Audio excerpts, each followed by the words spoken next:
podcast de Génération Phone House avec cette semaine une nouveauté Samsung, et pas n'importe laquelle, celle qui sort en fait pour concurrencer le LG Shine, c'est le Samsung D840. Que voici.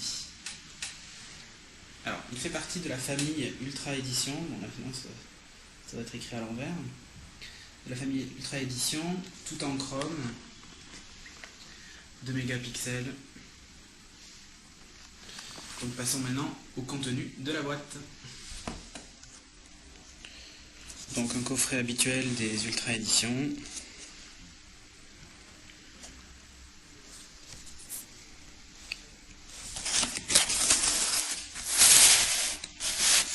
Tout ce qui est notices, le mobile.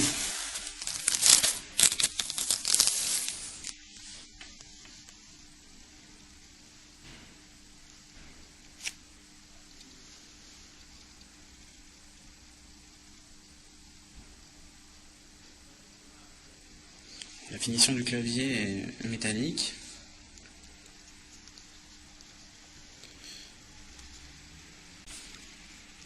Le bouton pour les prises de photos. Ici, l'emplacement micro SD avec un cache comme d'habitude chez Samsung.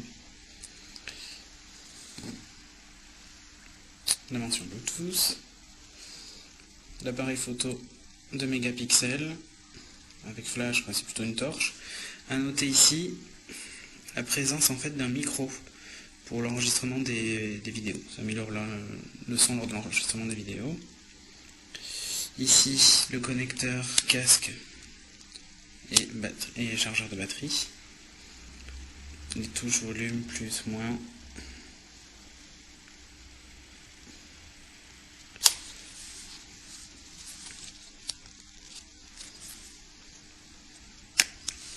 Donc cache batterie avec batterie amovible et remplaçable, donc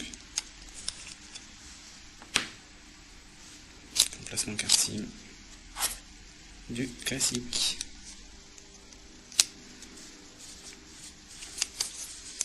Alors clairement Samsung a sorti ce portable là pour concurrencer le LG Shine.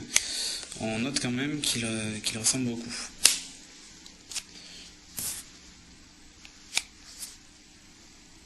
On va passer au logiciel.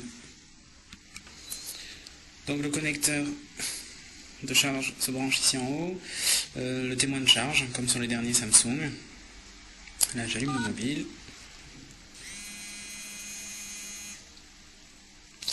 Je tape le code PIN.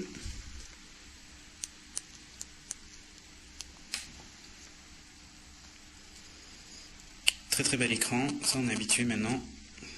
Chez Samsung, pas de retour en arrière de ce côté-là. Donc ici en haut, témoin réseau, date, heure, témoin de charge, et là, le téléphone est en mode vibreur, l'alarme est activée et une carte mémoire est insérée. Au niveau du menu, là du très classique, identique au dernier Samsung, le 900, D900, D830 et ainsi de suite. Répertoire, application, navigateur, messagerie, gestion de fichiers, calendrier, appareil photo et les réglages. Bon, en termes de photos, c'est du 2 mégapixels. Les photos sont d'une qualité assez correcte, ça ressemble beaucoup à ce que fait un 900 par exemple.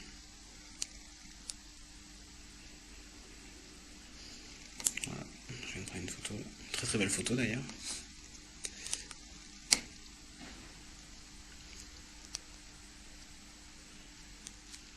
Le mode vidéo,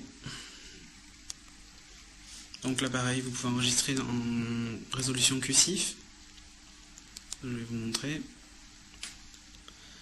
ça brille beaucoup, hein.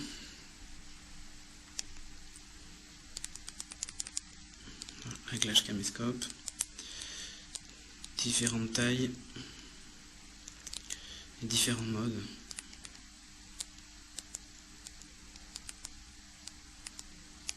Là je vais enregistrer. Je vais tourner une petite vidéo. Et voilà, je vais montrer que à Paris il fait pas beau.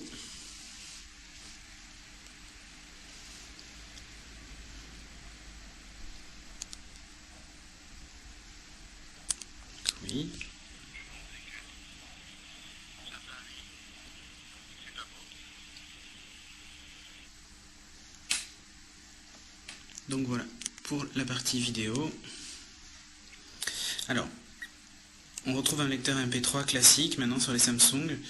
J'ai noté quand même un petit défaut que je tiens à le partager avec vous. Application lecteur MP3.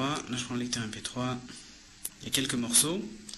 Je vais lancer un morceau de musique, vous allez voir.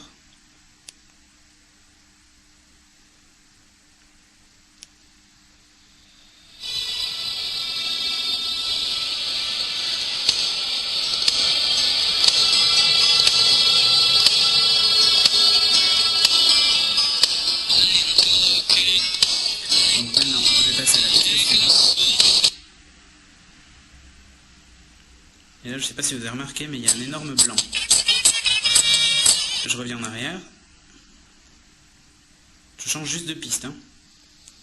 Voilà. Il y a un temps d'attente qui est quand même, un temps de latence qui est quand même assez énorme. J'ai essayé avec plusieurs morceaux MP3 sur la carte mémoire et sur le mobile. J'ai eu le même problème.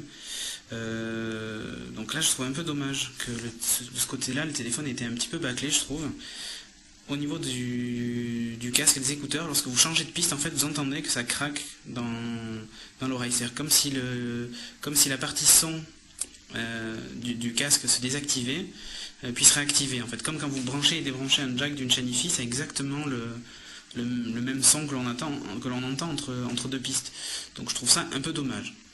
Bon, après sinon, pas grand chose à lui reprocher. C'est un mobile quand même de bonne qualité. Il a un design assez sympa, il est extrêmement fin.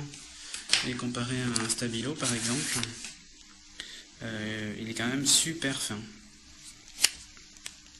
Ça fait penser en fait au D900, très clairement. Mais en version toute chromée, c'est assez joli. Bon, ça prend un petit peu les traces de doigts, ça faut s'en douter. Donc Samsung veut concurrencer le Shine avec ce modèle-là, à voir. En termes de photos, il me semblait que le Shine était un peu plus performant pour l'avoir essayé. Maintenant, j'essaierai de vous faire un comparatif dès que j'aurai une version européenne du Shine entre les mains. Voilà, donc pour récapituler, bon mobile. Petit défaut de jeunesse en fait, c'est en fait le lecteur MP3, c'est un problème logiciel. Alors je sais pas si ce sera corrigé ou pas.